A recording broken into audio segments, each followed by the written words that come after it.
Hello friends. അപ്പൊ നമ്മളിന്ന് ചെയ്യാൻ പോകുന്നത് 10 പ്രിലിംസിന്റെ സ്റ്റേജ് 4 നടക്കണം. ഓക്കെ അല്ലെ? ക്വസ്റ്റ്യൻ പേപ്പർ ഇതുവരെ വന്നിട്ടില്ല. നമ്മൾ ആ ക്വസ്റ്റ്യൻ പേപ്പർ ഒന്ന് പ്രെഡിക്ട് ചെയ്യാൻ വേണ്ടി പോകണം. നമ്മൾ ഓൾറെഡി 3 സ്റ്റേജിന്റെയും ക്വസ്റ്റ്യൻ പേപ്പർ വെച്ച് നമ്മൾ code A 10th prelims code A എന്ന് പറഞ്ഞിട്ട് കോഡ് എ ഉണ്ടാക്കിയിട്ടുണ്ടായിരുന്നു. അത് പ്രകാരമാണ് ക്വസ്റ്റ്യൻ വന്ന് ഞങ്ങൾക്ക് അറിയാം. ഓക്കെ, ഇപ്പൊ നമ്മൾ ചെയ്യാൻ പോകുന്നത് സ്റ്റേജ് 4-ന് ഏതൊക്കെയാണ് എന്ത് ചെയ്യുന്നത് ക്വസ്റ്റ്യൻ വരാൻ പോകുന്നത് നമുക്ക് പ്രെഡിക്ട് ചെയ്യാൻ പോകുന്നത്. എന്ന് വെച്ചാൽ നമ്മുടെ ടോപ്പിക്സ് തന്നെ ആയിരിക്കും. അത് എങ്ങനെയാണ് നമ്മൾ കാര്യങ്ങൾ ചെയ്യാൻ പോകുന്നത് പഠിക്കാൻ പോകുന്നത്. ഓക്കെ അല്ലെ? നമ്മൾ ചെയ്യാൻ പോകും. അപ്പോ ആസ് യൂഷ്വൽ പറയുന്ന പോലെ എൻ്റെ പേര് കിരൺ. ടെലഗ്രാം ചാനലാണ് @കിരൺ സ്റ്റഡി സർക്കിൾ 123. ടെലഗ്രാം ഗ്രൂപ്പാണ് @കിരൺ സ്റ്റഡി സർക്കിൾ. ഓക്കെ അല്ല, എനിക്ക് ജോയിൻ ചെയ്യാവുന്നതാണ്. ഫൈൻ. അപ്പൊ നമ്മൾ ചെയ്ത കാര്യം എന്ന് വെച്ച് കഴിഞ്ഞാൽ നമ്മൾ വളരെ മുമ്പ് തന്നെ ഒരു ടൈം ടേബിൾ ക്രിയേറ്റ് ചെയ്തിട്ടുണ്ടായിരുന്നു. Prelims mains, prelim plus mains എന്ന് പറഞ്ഞിട്ട് ടൈം ടേബിൾ ക്രിയേറ്റ് ഉണ്ടായിരുന്നു ഏകദേശം 4 or 5 months മുമ്പ്. അപ്പൊ അതില് നമ്മൾ അതിനുശേഷം പ്രിലിംസിന്റെ ഒരു കോഡ് ആ ടൈം ടേബിൾ പഠിച്ച അനുസരിച്ച് നമ്മൾ പ്രിലിംസിന്റെ കോഡ് എന്ന് പറഞ്ഞ കോഡ് എഴുതിയിട്ടുണ്ടായിരുന്നു.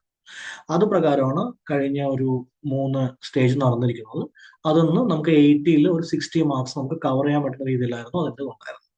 60 മാർക്സ് കവർ ചെയ്യാൻ മാത്രമല്ല, അതിൽ നമ്മൾ ചെയ്ത കാര്യം എന്ന് വെച്ച് കഴിഞ്ഞാൽ ഏകദേശം ക്വസ്റ്റ്യൻ പാറ്റേൺ, അതായത് ക്വസ്റ്റ്യൻ വരാൻ പോകുന്ന ഫാക്ട് ആണോ, ക്വസ്റ്റ്യൻ വരാൻ പോകുന്ന സ്റ്റേറ്റ്മെന്റ് ആണോ എന്ന് നമ്മൾ പ്രെഡിക്റ്റ് ചെയ്തിട്ടുണ്ടായിരുന്നു. ഓക്കെ.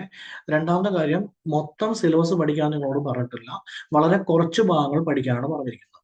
അതിൽ തന്നെ ഡീറ്റെയിൽഡ് ആയി പഠിക്കാൻ പറഞ്ഞിട്ടില്ല. പറഞ്ഞിരിക്കുന്നത് ഫാക്ട് എഴുതിയിരിക്കുന്ന ഭാഗമാണെങ്കിൽ നോർമൽ ആയിട്ട് പഠിക്കുക, ബേസിസ് ഊപ്പർ ഊപ്പർസെ, അതായത് നോർമൽ ആയിട്ട് പഠിക്കുക. സ്റ്റേറ്റ്മെന്റ് ആണ് എഴുതിയിരിക്കുന്നത്, അത് ഡീറ്റെയിൽ ആയിട്ട് പഠിക്കുക. നമ്മൾ സ്റ്റേറ്റ്മെന്റ് എഴുതിയ ഭാഗങ്ങളെല്ലാം നമുക്ക് മെയിൻസിലും യൂസ് ചെയ്യാൻ പറ്റുന്നതായിരിക്കും. വളരെ കുറച്ച് ഭാഗം നമ്മൾ സ്റ്റേറ്റ്മെന്റ് എഴുതിയിട്ടുണ്ടാവും. ഓക്കെ.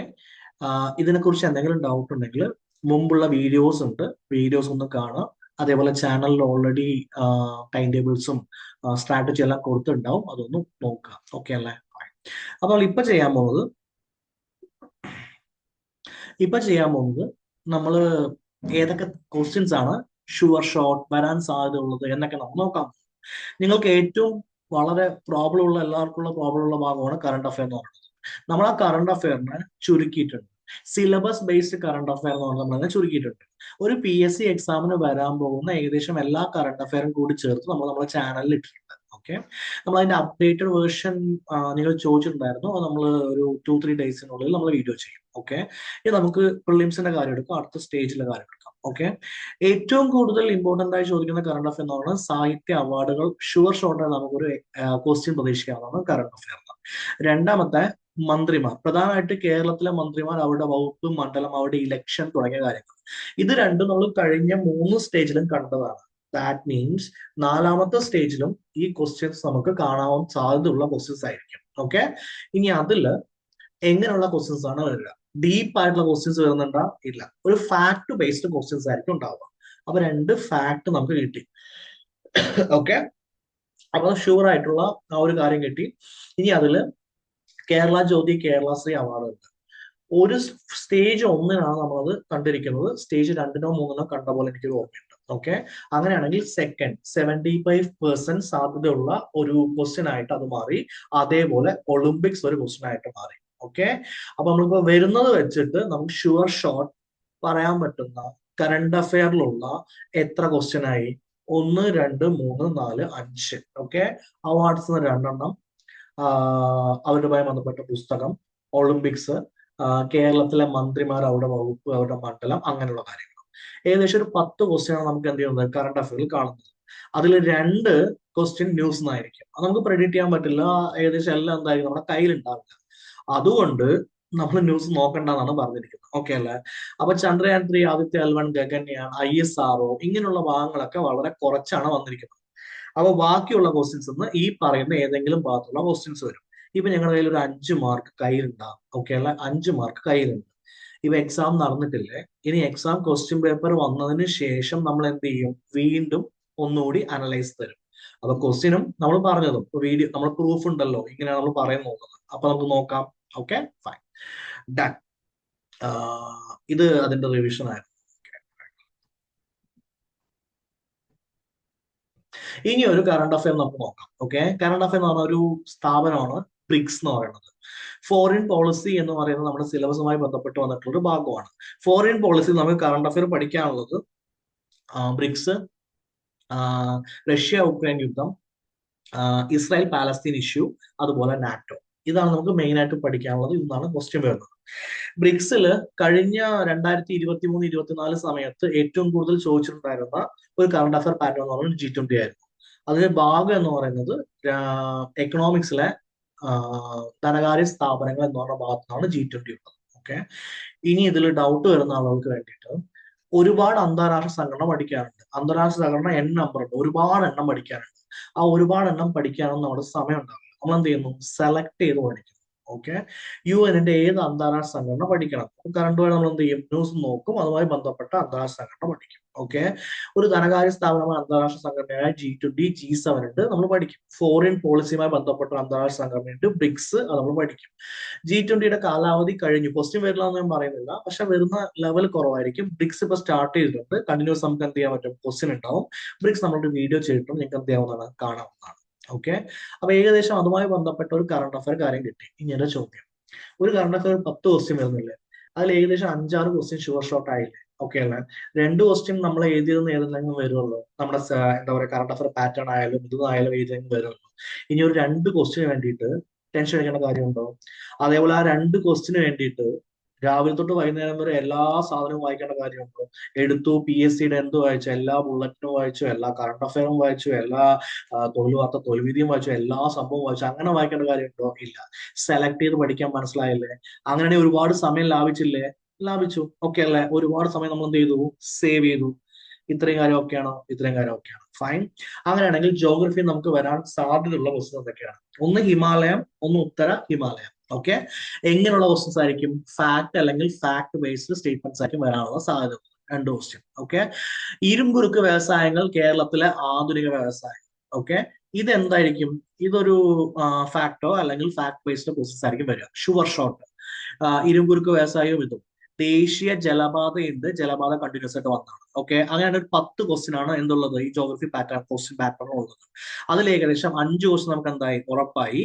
ബാക്കിയുള്ള ഒരു 5 എണ്ണത്തിൽ ഒരു 2 എണ്ണം ഇവിടെ എഴുതി വെച്ച ഏതെങ്കിലും ഒരു കാര്യത്തിൽ നിന്ന് വരും. ഒന്നെങ്കിൽ അതിർത്തി രാജ്യം, അല്ലെങ്കിൽ 10-ാം ഡിഗ്രി ചാനൽ, ഇന്ദിരാ പോയിന്റ് എന്നൊക്കെ. ഇതൊക്കെ നമുക്ക് എങ്ങനെ പഠിക്കേണ്ടത്? ഫാക്ട് ആണോ അതോ ഡീറ്റെയിൽഡ് ആയി പഠിക്കേണ്ട കാര്യമുണ്ടോ? ഇല്ല, ഫാക്ട് ആണ് പഠിക്കേണ്ടത്. നമ്മൾ ഓൾറെഡി പറഞ്ഞതല്ലേ? അതെ. അപ്പൊ ഏകദേശം ക്വസ്റ്റ്യൻ പേപ്പറിന്റെ ഒരു പാറ്റേൺ അവിടെ കിട്ടിയില്ലേ? എവിടെ? ജോഗ്രഫിയിൽ കിട്ടിയില്ലേ? ജോഗ്രഫിയിൽ കിട്ടി. ഓക്കെ, ഇനി ഇന്ത്യൻ ഹിസ്റ്ററി എന്നുള്ള ഭാഗം. ഇന്ത്യൻ നാഷണൽ കോൺഗ്രസിന്റെ ബേസിക് ഫാക്ട് 100% ഞാൻ പറയുന്നില്ല, 100% ഷുവർ ഷോർട്ടായി നമ്മൾ പറയുന്ന കാര്യമാണ് ഗാന്ധിജിയും അദ്ദേഹത്തിന്റെ ഫ്രീഡം സ്ട്രഗിൾ. 3 സ്റ്റേജിലും ചോദിച്ചാലേ അതെ. നിങ്ങളോട് പഠിക്കാൻ പറഞ്ഞ എവിടെ നിന്ന്? NCERT, SCERT 10th class. എങ്ങനെയുള്ള ക്വസ്റ്റൻ ആയിരിക്കണം? ഫാക്ട് അല്ലെങ്കിൽ ഫാക്ട് ബേസ്ഡ് സ്റ്റേറ്റ്മെന്റ്സ് ആയിരിക്കണം. നീട്ടി വലിച്ച് സ്റ്റേറ്റ്മെന്റ് ഒന്നും വരാൻ പറ്റില്ല. ഒന്നാമത്തെ ആളെ കിട്ടി. ഓക്കെ, രണ്ടാമത്തെ കാര്യം എന്ന് പറയുന്നത് ഇന്റർനാഷണൽ കോൺഗ്രസുമായി എന്തെങ്കിലും ബന്ധപ്പെട്ട ബേസിക് കാര്യം. ഓക്കെ, പിന്നെ എന്ത് കമ്മീഷൻ? വിദ്യാഭ്യാസ കമ്മീഷൻ, ഭരണഘടനാ അസംബ്ലി, സംസ്ഥാന പുനഃസംഘടന. ഏകദേശം 5 ക്വസ്റ്റ്യൻ ഇവിടെ നിന്ന് വന്നു. ഓക്കെ, എത്ര ക്വസ്റ്റ്യൻ നമ്മൾ പ്രതീക്ഷിക്കുന്നത്? പ്രതീക്ഷിക്കുന്നല്ല, വരുന്നത് 10. ഓക്കെ, ആ 10-ൽ 5 എണ്ണം ഷുവർ ഷോട്ട് നമ്മുടെ കയ്യിലുണ്ട്. 2 എണ്ണം നമ്മൾ ഏതെങ്കിലും ഈ പറഞ്ഞിട്ടുള്ള ഭാഗങ്ങളിൽ നിന്ന് സംഡാൽ റിപ്പോർട്ടിൽ വന്നിട്ടില്ല, വരാൻ സാധ്യതയുണ്ട്. Okay, Lahore Congress meeting normal ആയിട്ട് വന്നിട്ടുള്ളൂ, വരാൻ സാധ്യതയുണ്ട്. ആർട്ടിക്കിൾ 370 വന്നിട്ടില്ല, വരാൻ സാധ്യതയുണ്ട്. HSRA-INA വന്നു, ഇനി വീണ്ടും എന്ത് ചെയ്യും? സ്റ്റേജ് 4 വരാൻ സാധ്യതയുണ്ട്. അതും ഒരു 2 ക്വസ്റ്റ്യൻ. ഇനി ഒരു 3 ക്വസ്റ്റ്യൻ അല്ലേ ബാക്കിയുള്ളൂ, അല്ലെ? ആ 3 ക്വസ്റ്റിന് വേണ്ടിയിട്ട് ഇന്ത്യൻ ഹിസ്റ്ററി മുഴുവൻ പഠിക്കാൻ നമ്മൾ സമയം ഉണ്ടാവുമോ? ഇല്ല. അത് നമുക്ക് അടുത്ത ക്വസ്റ്റ്യൻ, അടുത്ത സാധനം വായിക്കണ്ടേ ആണ്. Okay, fine. അങ്ങനെയാണെങ്കിൽ എന്താ? ഭരണഘടനയുള്ള 10 ക്വസ്റ്റ്യൻ. ഓക്കെ, ക്വസ്റ്റ്യൻ നമ്പർ 1 എന്താ? ഫണ്ടമെന്റൽ റൈറ്റ്സ്, മൗലിക അവകാശം. എങ്ങനെയുള്ള ക്വസ്റ്റ്യൻ ആയിരിക്കും? Statement level question. ആലോചിച്ച് ചെയ്യേണ്ട ക്വസ്റ്റ്യൻ ആയിരിക്കും അവിടെ ഉണ്ടാവുക. ഓക്കെ, 3 പാറ്റേൺ നിങ്ങൾ കണ്ടാണല്ലോ? അതെ. ഇനിയും അങ്ങനെ ഒരു പാറ്റേൺ തന്നെയാണോ വരാൻ പോകുന്നത് ഫണ്ടമെന്റൽ റൈറ്റ്സിൽ? അതെ, അങ്ങനെ ഒരു പാറ്റേൺ തന്നെയാണ് വരാൻ പോകുന്നത്. ഇത്രയും നേരമായിട്ട് ഞാൻ ഡീറ്റെയിലിൽ പഠിക്കാൻ പറഞ്ഞിട്ടുള്ള ഒരു ടോപ്പിക്കൽ എവിടെയുള്ളൂ? അതെ, മൊത്തം ഡീറ്റെയിലിൽ പഠിക്കാൻ 4-5 ടോപ്പിക്കേ പറഞ്ഞിട്ടുണ്ടാവുള്ളൂ. അതിൽ 3 എവിടെ നിന്നായിരിക്കും? കോൺസ്റ്റിറ്റ്യൂഷൻ ആയിരിക്കും. 1 fundamental rights, 2 human rights commission, 3 information commission. ഒരുപാട് കമ്മീഷൻ ഇല്ലേ? ഉണ്ട്. ഓക്കെ അല്ലെ? ആ കമ്മീഷനിൽ ഞാൻ നിങ്ങളെ കൊണ്ട് 2 കമ്മീഷൻ പഠിക്കാൻ പറ്റും. 2 കമ്മീഷൻ. ഓക്കെ, വേറെ ഏതെങ്കിലും കമ്മീഷൻ വരുന്നുണ്ടാ? വരുന്നുണ്ട്. 80 മാർക്കിൽ 60 മാർക്ക് കിട്ടി, അപ്പുറത്തുനിന്ന് ഒരു 15 മാർക്ക് കിട്ടി, 75 ഒരു 80 മാർക്ക് വാങ്ങിയാൽ പോരെ? 60 കട്ട് ഓഫ്. നമ്മുടെ മിഷൻ എത്രയാ? ഒരു 70. അത് ചെയ്താൽ പോരെ? Okay, national symbol, national flag, national song, national anthem. എങ്ങനെ പഠിക്കാൻ പറഞ്ഞത്? ഫാക്ട്. ക്വസ്റ്റ്യനും ഫാക്ട് ആണ് വരണേ, അല്ലെങ്കിൽ ഫാക്ട് അല്ലെങ്കിൽ ഫാക്ട് ബേസ്ഡ് സ്റ്റേറ്റ്മെന്റ് അങ്ങനെ തന്നെ വരണ്ടേ. ഫണ്ടമെന്റൽ ഡ്യൂട്ടീസ് ആദ്യത്തെ സ്റ്റേജിൽ എന്തായിരുന്നു? ഭേദഗതി കമ്മിറ്റി. രണ്ടാമത്തെ സ്റ്റേജിൽ എന്തായിരുന്നു? അടിസ്ഥാന കടമ. മൂന്നാമത്തെ സ്റ്റേജിൽ എന്തായിരുന്നു? എവിടെ നിന്നാണ് എടുത്തത്. ഇനി പ്രിലിംസ് ആയതുകൊണ്ട് വീണ്ടും റിപ്പീറ്റ് ചെയ്യോ? പ്രിലിംസ് ആയതുകൊണ്ട് വീണ്ടും റിപ്പീറ്റ് ചെയ്യും. അപ്പൊ ഇതിൽ ഏതെങ്കിലും ഒരു ക്വസ്റ്റ്യൻ. ഓക്കെ അല്ലേ? 1, 2, 3, 4, 5, 6, 7 ക്വസ്റ്റ്യൻ കിട്ടി. അതിൽ സ്റ്റേറ്റ്മെന്റ് എത്ര ഉണ്ടാവും? എത്ര ടൈപ്പ് വരാൻ സാധ്യതയുണ്ട്? 3. ബാക്കിയെല്ലാം എന്തായിരിക്കും? ഫാക്ട് ടൈപ്പ് ആയിരിക്കും. അതൊന്ന് വരാൻ പോകുന്ന ഒരു കറണ്ട് അഫയർ എന്താണ്? ഹ്യൂമൻ റൈറ്റ്സിന്റെ ചെയർമാൻ അല്ലെങ്കിൽ എന്താ? ഇൻഫർമേഷൻ കമ്മീഷന്റെ ചെയർമാൻ. ഇത്രയും നോക്കാൻ നിങ്ങൾക്ക് പറ്റില്ലേ? Okay fine. അപ്പൊ കറണ്ട് അഫയറിലെ കാര്യമായോ? 10 കറണ്ട് അഫയർ നമ്മൾ മാക്സിമം കറണ്ട് അഫയർ നമ്മൾ പറയുന്നില്ലേ? ഉണ്ട്. ഓക്കെ, ഇത്രയും കാര്യം ഓക്കെ ആണോ? ഇത്രയും കാര്യം ഓക്കെ ആണോ? ഫൈൻ. അങ്ങനെയാണ് കേരള ജോഗ്രഫി ഏറ്റവും ഉറപ്പായിട്ട് വരാൻ സാധ്യതയുള്ള ക്വസ്റ്റ്യൻ. ഇതിലെല്ലാം നമ്മൾ ഉറപ്പ് തന്നെയാണ് പറയുന്നത്. പക്ഷെ അതിൽ 3 സ്റ്റേജ് നമ്മുടെ കഴിഞ്ഞല്ലോ. ഈ 4ാമത്തെ സ്റ്റേജിൽ എങ്ങനെയാ വരും നമ്മൾ പ്രെഡിക്റ്റ് ചെയ്യാൻ പോകല്ലേ. ഷുവർ ഷോട്ട് ഏതാണ്? ദേശീയോദ്യാനം വന്യജീവി സങ്കേതം. എവിടത്തെ? കേരളത്തിലെ. ഒരു പേജ് പഠിക്കാൻ പറ്റില്ലേ? പറ്റും. അവിടെ നിന്ന് കിട്ടി. പിന്നെന്താ? കായൽ വന്നിട്ടുണ്ട്, വൈദ്യുത പദ്ധതി വന്നിട്ടുണ്ട്. ഓക്കെ, അത് നമുക്ക് എത്ര കിട്ടി? 3 കിട്ടി. ഇനി ഷുവർ ഷോട്ട് എന്താ? Reverse of Kerala. Reverse of Kerala രാവിലെ തൊട്ട് വൈകുന്നേരം വരെ മൊത്തമായിട്ട് പഠിക്കാൻ പറ്റുന്നുണ്ടോ? ഇല്ല. Fact based. എന്തൊക്കെയാ ക്വസ്റ്റ്യൻ വന്നിരിക്കുന്നത്? മൊത്തം പടിഞ്ഞാറോട്ട് വരുന്ന നദികൾ എത്രണ്ണമുണ്ട്? കിഴക്കോട്ട് വരുന്ന നദികൾ ഉൾപ്പെടാത്ത ഏതാണ്? കിഴക്കോട്ട് വരുന്ന നദികൾ എത്രണ്ണമുണ്ട്? ഇതൊക്കെയല്ലേ ക്വസ്റ്റ്യൻ വന്നിട്ടുള്ളൂ. ആ ബേസിക് ആയിരുന്നു പഠിച്ചിട്ട് പോകാൻ പറ്റില്ലേ? ഇങ്ങനെ തന്നെ വരണേ. അല്ലെങ്കിൽ എന്ത് ചെയ്യാൻ പറ്റില്ല, ഞാൻ എടുക്കണില്ല ആ ക്വസ്റ്റ്യൻ. എന്നിട്ടാണ് അറിവാണ് നമ്മൾ എന്ത് ചെയ്യുന്നത്? കോൺസെൻട്രേറ്റ് ചെയ്യുന്നത്. ഓക്കെ അല്ലേ? വാർത്തകളിലുള്ള ഏതെങ്കിലും ഒരു ദേശീയോദ്യാനം വന്യജീവി സങ്കേതം. ഈ ദേശീയോദ്യാനം വന്യജീവി സങ്കേതം വാർത്തകളിൽ ഉണ്ട് എന്ന് നിങ്ങൾ എങ്ങനെ കണ്ടുപിടിക്കുക? ഏത് ടെക്സ്റ്റ് ബുക്ക് നോക്കാനാ പറഞ്ഞത്? സ്റ്റാൻഡേർഡ് 12. ഓക്കെ അല്ലെ? SCERT സ്റ്റാൻഡേർഡ് 12 പരിസ്ഥിതി ശാസ്ത്രമുണ്ട്. അതില് സയൻസ് അല്ലെങ്കിൽ ട്രാഫിക് എന്നൊക്കെ പറഞ്ഞ് കൊടുത്തിട്ടുണ്ടാവും. അതുമായി ബന്ധപ്പെട്ടുള്ള എന്തെങ്കിലും കറണ്ട് അഫയർ എവിടെ വന്നിട്ടുണ്ട്, ന്യൂസിൽ വന്നിട്ടുണ്ടെങ്കിൽ അത് മാത്രം. എക്സാമ്പിൾ നമ്മൾ ഏതാ നോക്കിയത്? 1ാമത്തെ സ്റ്റേജിലെ. ഓക്കെ അല്ലേ? ഫൈൻ. അപ്പൊ ഏകദേശം 5 ക്വസ്റ്റ്യൻ കിട്ടിയോ? മലനാട് ഇലനാട് തീരപ്രദേശത്ത് വന്നിട്ടില്ല. അപ്പൊ വരാൻ സാധ്യതയുള്ള ഒരു ക്വസ്റ്റ്യൻ ആയി. ഓക്കെ, ഇതാണ് കിംബുൾ ലംജാവോ നമ്മൾ ആ ഇതില് നോക്കിയിട്ടുണ്ടായിരുന്നത്. ഓക്കെ, പടിഞ്ഞാറോട്ട് വന്ന ഈ ജലവേദ പദ്ധതി. ഓക്കെ അല്ലേ? കേരള ഹിസ്റ്ററി. കുറിച്യർ കലാപം. ഷുവർ ഷോർട്ട് ക്വസ്റ്റൻ അല്ലേ? 2 സ്റ്റേജിൽ വന്നു, 3ാം സ്റ്റേജിൽ കണ്ടില്ല. അങ്ങനെ 4ാം സ്റ്റേജിൽ എന്ത് ചെയ്യും? വന്നിട്ടുണ്ടാവും. ഒരു സാമൂഹിക അല്ലെങ്കിൽ എന്താണ് നവോത്ഥാന നായകന്മാരെ കുറിച്ച് 5 അല്ലെങ്കിൽ 6 ക്വസ്റ്റ്യൻ, മിനിമം 5 ക്വസ്റ്റ്യൻ വരുന്നു. അതിലൊരു 3 ക്വസ്റ്റ്യൻ ഈ പറഞ്ഞ ആരെങ്കിലും കുറിച്ചായിരിക്കും. 6 വരുന്നുണ്ടെങ്കിൽ 4 ക്വസ്റ്റ്യൻ. പണ്ഡിറ്റ് കറുപ്പൻ, അയ്യങ്കാളി, ചട്ടമ്പിസ്വാമി, ശ്രീനാരായണ ഗുരു, VT ഭട്ടതിരിപ്പാട്, കുമാരഗുരു, മന്നത്ത് പത്മനാഭൻ. ഇവരെ കുറിച്ച് മാത്രമാണ് പഠിക്കാൻ പറഞ്ഞിരിക്കുന്നത്. അതെ, ഇവരെ കുറിച്ച് മാത്രമാണ് എന്ത് ചെയ്തത്? പഠിക്കാൻ പറഞ്ഞത്. അല്ലാതെ വേറെ ഒന്നും എന്ത് ചെയ്തിട്ടില്ല? പഠിക്കാൻ പറഞ്ഞിട്ടില്ല. ഓക്കെ, അപ്പൊ ഒരു കുറിച്യ കലാപമായി ഒരു 4 ക്വസ്റ്റ്യൻ ആയി. 4, 3, 4, 1, 5 ക്വസ്റ്റ്യൻ ആയി. ഓക്കെ അല്ലെ? ഗുരുവായൂർ അല്ലെങ്കിൽ വൈക്കം സത്യാഗ്രഹം. മാറി മാറി വരുന്നില്ലേ? ബേസിക് ആയ കാര്യം ഫാക്ട് ആണോ പഠിക്കാൻ പറഞ്ഞത്? ബേസിക് ആയ കാര്യം ഫാക്ട് ആണോ പഠിക്കാൻ പറഞ്ഞത്? ഓക്കെ അല്ലേ? അപ്പൊ കേരള ഹിസ്റ്ററിന്ന് ഷുവർ ഷോർട്ട് ആയിട്ട് നമുക്ക് എത്ര ക്വസ്റ്റ്യൻ ഉണ്ട്? 4, 1 കുറിച്യ കലാപം 1, 5 ഗുരുവായൂർ വൈക്കം സത്യാഗ്രഹം 6. ഓക്കെ, 6 ക്വസ്റ്റ്യൻ കിട്ടി. 2 ക്വസ്റ്റ്യൻ ഒന്നെങ്കിൽ കിട്ടിന്റെ കീഴൊരു ഒരു ബോംബ് കേസ് ഏതാണ്? പഴശ്ശിരാജ എന്താണ്? ഉപ്പു സത്യാഗ്രഹം, ഉത്തരവാദം ഭരണ പ്രക്ഷോഭവുമായി ബന്ധപ്പെട്ടത്. അങ്ങനെയൊക്കെ എന്ത് ചെയ്യും? ക്വസ്റ്റ്യൻ ചോദിക്കും. അപ്പൊ 2 ക്വസ്റ്റ്യൻ എക്സ്ട്രാ കിട്ടിയ 2 ക്വസ്റ്റ്യൻ പോട്ടെന്നേ. നിങ്ങൾക്ക് പ്രിലിംസ് ക്ലിയർ ചെയ്താൽ പോരെ? ഓക്കെ, അല്ലാതെ പ്രിലിംസിൽ 90 വാങ്ങിക്കൊണ്ടെന്തെങ്കിലും കാര്യമുണ്ടോ? ഇല്ല. ഓക്കെ, പിന്നെ ഒരു ക്വസ്റ്റ്യൻ എന്താ? നമ്മുടെ തിരുവിതാംകൂർ രാജവംശത്തിലെ ആരെയൊക്കെ പഠിക്കാൻ പറഞ്ഞത്? സ്വാതി തിരുനാൾ, ഗൗരി ലക്ഷ്മിബായ്, ഗൗരി പാർവതി ബായ്. ഇത്രയല്ലേ പഠിക്കാൻ പറ്റുള്ളൂ. അതൊന്ന് ഷുവർ ഷോർട്ട് ക്വസ്റ്റ്യൻ ആയി. ഓക്കെ, ഇനി അടുത്ത ഭാഗം എന്താ? ബയോളജി. ഷുവർ ഷോർട്ട്, ഷുവർ ആയിട്ടുള്ള പറഞ്ഞേ, എല്ലാ എക്സാമിനും വരുന്ന പറഞ്ഞേ. 1 വൈറ്റമിനും രോഗവും. 2 വൈറസ് ബാക്ടീരിയ രോഗങ്ങൾ രോഗകാരികൾ. 3ാമത്തെ കേരളത്തിൽ ആരോഗ്യ പരിപാട പദ്ധതികൾ. ഇത് പഠിച്ചിട്ട് പോയാൽ ഏതൊരു എക്സാമിന് പോയാലും 3 മാർക്ക് കിട്ടിയ 3 മാർക്ക് കിട്ടി. ഇവിടെയാണെങ്കിൽ നിങ്ങൾക്ക് 4 മാർക്കിന്റെ സാധ്യതയുണ്ട്. ഓക്കെ, ഇനി അടുത്തത് എൻവയോൺമെന്റുമായി ബന്ധപ്പെട്ട ഒരു കറണ്ട് അഫയർ. എന്താണ്? പരിസ്ഥിതിയുമായി ബന്ധപ്പെട്ട ദിവസങ്ങൾ. അപ്പൊ സ്റ്റേജ് 3ലാണോ 2ലാണോ എന്ന് എനിക്ക് ഓർമ്മയില്ല. അത് എന്ത് ചെയ്തിട്ടുണ്ട്? അങ്ങനെ ഒരു ക്വസ്റ്റ്യൻ ചോദിച്ചിട്ടുണ്ട്. അപ്പൊ നിങ്ങളുടെ കറണ്ട് അഫയറിന്റെ പ്രശ്നം തീർന്നോ? ഓക്കെ, ലോകത്തുള്ള എല്ലാം പഠിച്ചിട്ട് പോകണം. സമയം കിട്ടി.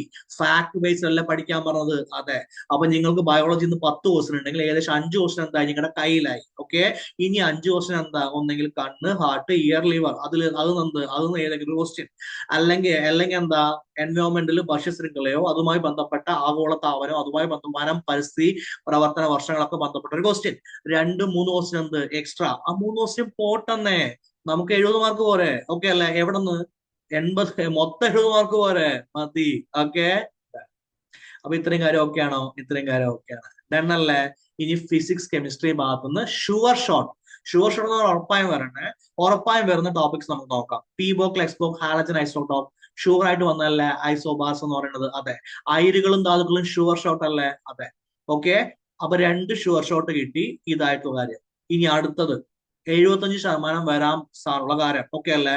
2 അല്ല 3 sure shot. Atom models and scientist, ഇത് 3 എന്താ? ഷുവർ ഷോട്ട് ആണ്. ഇനി വരാൻ 74% സാധ്യതയുള്ള കാര്യം ഓൾറെഡി ക്വസ്റ്റ്യൻ ചോദിച്ചത്. ഹൈഡ്രജൻ ഓക്സിജനിൽ ഹൈഡ്രജൻ ചോദിച്ചില്ലേ? ലെൻസ് 13 നിവർന്നാണോ തലകീഴാണോ എന്ന് ചോദിച്ചില്ലേ? ഇനി എന്തൊക്കെയുണ്ട്? ഡിഫ്രാക്ഷൻ, ഇന്റർഫറൻസ്, വിസരണം ചോദിക്കില്ലേ? സൗണ്ട് ചോദിച്ചില്ലേ? സൗരയൂഥം ചോദിച്ചില്ലേ? അതൊക്കെ എന്ത് ചെയ്യുക? റിപ്പീറ്റ് ചെയ്യുക. അപ്പൊ ഈ ഷുവർ ഷോട്ട് 5, ഇതെത്ര? 2 എക്സ്ട്രാ. അങ്ങനെയാണെങ്കിൽ 7, ബാക്കി എത്ര? 3. ഓക്കെ, അപ്പൊ എന്റെ ചോദ്യം ഇനി പറയൂ. ഓക്കെ, പ്രിലിംസിന് എന്താ ഒരുപാട് മെത്തേഡ് ഒക്കെ പറഞ്ഞിട്ടില്ലേ? നമ്മൾ ഈ മെത്തേഡ് നിങ്ങളോട് പറയുന്നില്ലേ? ഓക്കെ, നേരത്തെ ഏത് ടൈപ്പിലാണ് ക്വസ്റ്റ്യൻ വരുന്നത് പറയുന്നില്ലേ? മെയിൻസിന് ഇപ്പൊ നിങ്ങളുടെ അടുത്ത് എത്ര മാർക്ക് ഉണ്ട്? 40 മാർക്ക് ഇല്ലേ? ഓക്കെ, നമ്മൾ പറയുന്ന അതേ മോഡലിലല്ലേ ക്വസ്റ്റ്യൻ വരുന്നത്? PSCക്ക് മൊത്തം 6 മോഡലില്ലേ? ഈ 6 മോഡലില് നമ്മൾ ഏത് മോഡലാണോ പറയുന്നത് അതേപോലെയല്ലേ ക്വസ്റ്റ്യൻ പറയുന്നത്? അപ്പൊ ഇതുപോലൊരു സ്ട്രാറ്റജി നിങ്ങൾക്ക് പറഞ്ഞു തരുന്നില്ലേ? ഓക്കെ, നിങ്ങളുടെ PSC പഠനം നമ്മൾ എളുപ്പമാക്കിയ എന്താ പറയാ, ഗൈഡ് മുഴുവൻ പഠിക്കാൻ പറഞ്ഞോ? ഇല്ലല്ലോ. SCRT മുഴുവൻ പഠിക്കാൻ പറഞ്ഞോ? ഇല്ലല്ലോ. ഓക്കെ, തോലുവാത്ത തോൽവീതി രാവിലെ 15 വരെ മൊത്തം പഠിക്കാൻ പറഞ്ഞോ? ഇല്ലല്ലോ. സെലക്ട് ചെയ്തിട്ടല്ലേ ടോപ്പിക് പഠിക്കാൻ പറഞ്ഞത്?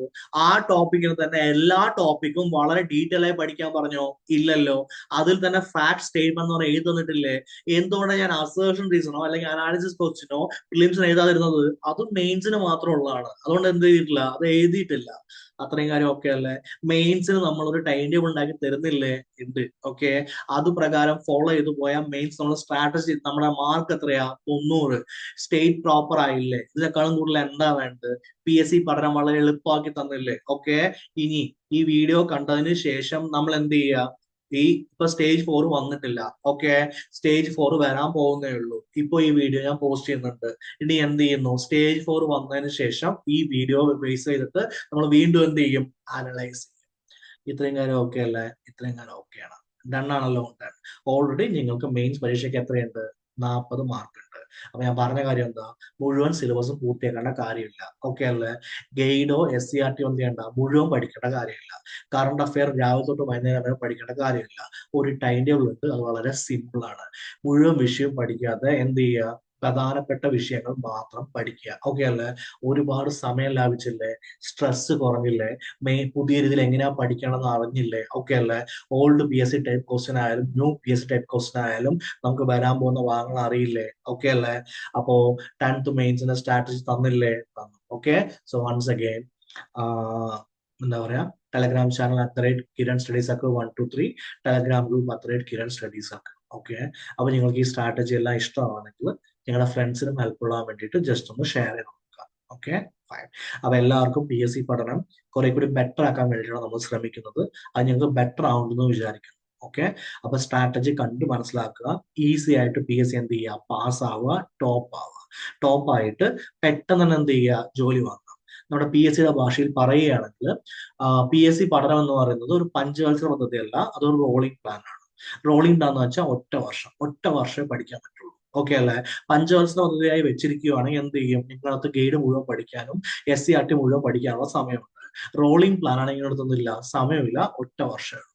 അപ്പൊ എങ്ങനെ പഠിക്കണമെന്ന് നിങ്ങൾ തന്നെ തീരുമാനിക്കാം. ഓക്കെ, ഇനി 10th പ്രിലിം സ്റ്റേജ് 4 വന്നതിന് ശേഷം നമുക്ക് എന്ത് ചെയ്യാം? ഇതിന്റെ ബാക്കി വീഡിയോ കൂടി ചെയ്യാം. കാണിച്ചു തരണ്ടേ എങ്ങനെയാണ് വന്നിരിക്കുന്നത്? Okay, fine. അപ്പോൾ നമുക്ക് ഇതേപോലൊരു വീഡിയോയില് വീണ്ടും കാണാം. അതുവരെ ബൈ. എന്റെ പേര് കിരൺ. നിങ്ങൾക്ക് ഈ വീഡിയോ ഇഷ്ടപ്പെട്ടെന്ന് വിചാരിക്കുന്നു. നിങ്ങൾക്ക് വളരെ ഹെൽപ്ഫുൾ ആയെന്ന് വിചാരിക്കുന്നു. Okay, thank you.